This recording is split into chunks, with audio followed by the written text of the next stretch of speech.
FIR number 708/24 जो कुख्यात अपराधी अजय राय से संबंधित है। उसमें पुलिस उनके गिरोह के अन्य सदस्य, जिसमें 2 सदस्य जो उस दिन हुई मुठभेड़ में भाग गए थे घटनास्थल से, उनके और उसके अलावा उसके गिरोह के अन्य कुख्यात सदस्यों की गिरफ्तारी में पुलिस लगी। उस समय जब पुलिस वहां पे गई थी तो उस गिरोह के 2 अन्य सदस्य, जिनका कि फेक आधार कार्ड हमारे पास है, वो वहां से पुलिस को देखते भाग निकले थे अंधेरे का फ़ायदा उठा करके। उनको हम उस समय तो गिरफ्तार नहीं कर पाए, पर टेक्निकल एविडेंस के बेसिस पे हम लोग उनके पीछे लगे। पहली गोली अपराधियों ने चलाई थी। पुलिस के द्वारा बार बार उनसे अनुरोध करने पे कि फायरिंग बंद कर दो, खुद को पुलिस के हवाले कर दो, उनके द्वारा बावजूद उसके फायरिंग जारी रखी। नमस्कार, आप देख रहे हैं NBC 24। मैं हूं अजय शर्मा। बिहार में अब अपराधियों की खैर नहीं, क्योंकि अपराधियों पर लगाम लगाने के लिए अब बिहार पुलिस इनकाउंटर भी करना स्टार्ट कर चुकी है। आपको बताते चले कि राजधानी पटना में बीते 13 तारीख के दिन STF को गुप्त सूचना मिलती है कि कुख्यात अपराधी अजय राय अपने गुर्गों के साथ जक्कनपुर थाना अंतर्गत छुपा हुआ है किराए के मकान में। जब इसकी सूचना STF को मिलती है तो STF दल बल के साथ जक्कनपुर थाना अंतर्गत पहुंचती है और उस किराए के मकान पे जब धावा बोलती है तो अजय राय के गुर्गों के द्वारा STF पे गोली की बरसात कर दी जाती है। जवाबी कार्रवाई में STF के द्वारा 15 राउंड गोलियां चलाई जाती हैं, जिसमें कुख्यात अपराधी अजय राय ढेर कर दिया जाता है। वहीं मौके से 2 अजय राय के गुर्गे फरार हो जाते हैं और मौके वारदात से 2 पिस्टल और कई जिंदा कारतूस और खोखे भी पटना पुलिस और STF ने जब्त किया है। आपको बताते चलें कि अजय राय का एक लॉक मोबाइल भी बरामद किया गया है, जिसे न्यायालय के आदेश के पश्चात FSL को सौंपा जाएगा। STF को गुप्त सूचना मिली थी कि अजय राय राजधानी में छुपा हुआ है और कहीं न कहीं उसकी मंशा लूट की थी। आपको बताते चलें, अजय राय और उसके गुर्गे राजधानी पटना के अनीसाबाद में रेकी कर रहे थे ज्वेलरी का और तकरीबन 2 ज्वेलर्सों को लूटने की मंशा बनाई थी। जब इसकी सूचना STF को मिलती है तो STF दल बल के साथ पहुंचते हैं और अजय राय को ढेर कर दिया जाता है। और इस पर क्या विशेष जानकारी दे रहे हैं पटना सदर ASP, जरा देखें। एफआईआर नंबर 708/24 जो कुख्यात अपराधी अजय राय से संबंधित है।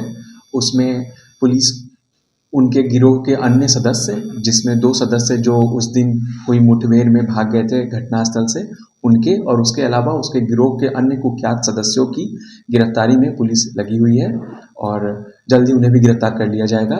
इसके अलावा घटनास्थल से हमें जो मोबाइल मिला था वो लॉक्ड कंडीशन में है। कोर्ट के आदेश के बाद उसको FSL भेजा जाएगा और उससे भी जानकारी मिलने से उसको भी फर्दर उस गिरोह के गिरफ्तारी और उसके खिलाफ एक्शन में उसको यूज़ किया जाएगा। सर, ये बरामदगी क्या क्या थी उस रूम से और कितने लोग वहाँ पे शामिल थे? क्या नाम दिया गया है क्लियर? उस समय जब पुलिस वहाँ पे गई थी तो उस गिरोह के 2 अन्य सदस्य, जिनका कि फेक आधार कार्ड हमारे पास है, वो वहाँ से पुलिस को देखते भाग निकले थे अंधेरे का फ़ायदा उठा करके। उनको हम उस समय तो गिरफ्तार नहीं कर पाए, पर टेक्निकल एविडेंस के बेसिस पे हम लोग उनके पीछे लगे हुए हैं।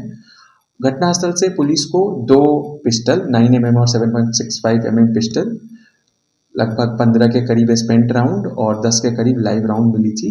उसके अलावा मोबाइल और उसके कुछ पर्सनल सामान थे। सर, पहली गोली किसने चलाई? पहली गोली अपराधियों ने चलाई थी। पुलिस के द्वारा बार बार उनसे अनुरोध करने पे कि फायरिंग बंद कर दो, खुद को पुलिस के हवाले कर दो, उनके द्वारा बावजूद उसके फायरिंग जारी रखा गया और पुलिस की तरफ से गोली सिर्फ आत्मरक्षा में चलाई गई थी। क्या ये पटना जो है बड़ी घटना यानी लूट की? हाँ, पुलिस के पास, STF के पास प्री इन्फॉर्मेशन था। ये लोग इससे पहले भी अनेकों लूट, बैंक लूट, डकैती, आर्म्स एक्ट के केस के अभियुक्त हैं और पुलिस के पास पुख्ता खबर थी कि ये बड़ी लूट की घटना को अंजाम देने के लिए रेकी करके और फिर यहाँ पे रह रहे थे। सर, अजय राय अभी इस पे 9 सीरियस मामले जो हमारे सामने हैं, अन्य मामलों की भी हम जांच पड़ताल कर रहे हैं, बट 9 काफ़ी सीरियस मामले इसके अभी तक सामने आए हैं। पुलिस इसके संपत्तियों को भी बिल्कुल, अगर इसकी संपत्ति क्राइम के थ्रू अर्जित की गई है उसे भी सीज करके और न्यायालय में उसको भी प्रोड्यूस किया जाएगा। बेसिक ये रहने वाला कहाँ था?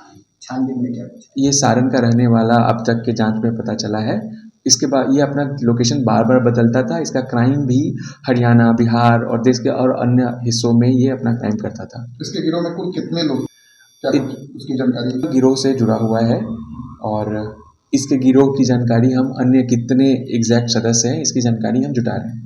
सर, शुरुआती कहा जा रहा है कि ये अपने टेम्पू चोरी से अपराध जगत में इसने पैर रखा, उसके बाद ये धीरे धीरे, तो क्या जेल गया, उसके बाद जेल में दोस्ती के बाद ही अपराध? छोटे छोटे क्राइम से अपना ये क्राइम का जो इसका साम्राज्य था वो शुरू हुआ था और उसके बाद हाँ ये बड़े बड़े क्राइम की तरफ बढ़ गया था। काफ़ी ही बड़ा ये थ्रेट था और एक बहुत बड़ी घटना को अंजाम देने के फिराक में था जिसकी कि एसटीएफ के पास पुख्ता जानकारी थी। तो जाहिर सी बात है, सदर एसपी ने साफ तरीके से बताया है कि अजय राय के गुर्गों को अभी पटना पुलिस तलाश रही है। अजय राय के गुर्गे तकरीबन 10 की संख्या में राजधानी में सक्रिय थे। अब कहीं न कहीं बड़ी घटना को अंजाम देने वाले थे, जिसके पश्चात एसटीएफ ने अजय राय को अब ढेर कर दिया है। तो ऐसे ही छोटी बड़ी खबरों से अपडेट रहने के लिए आप देखते रहे NBC 24।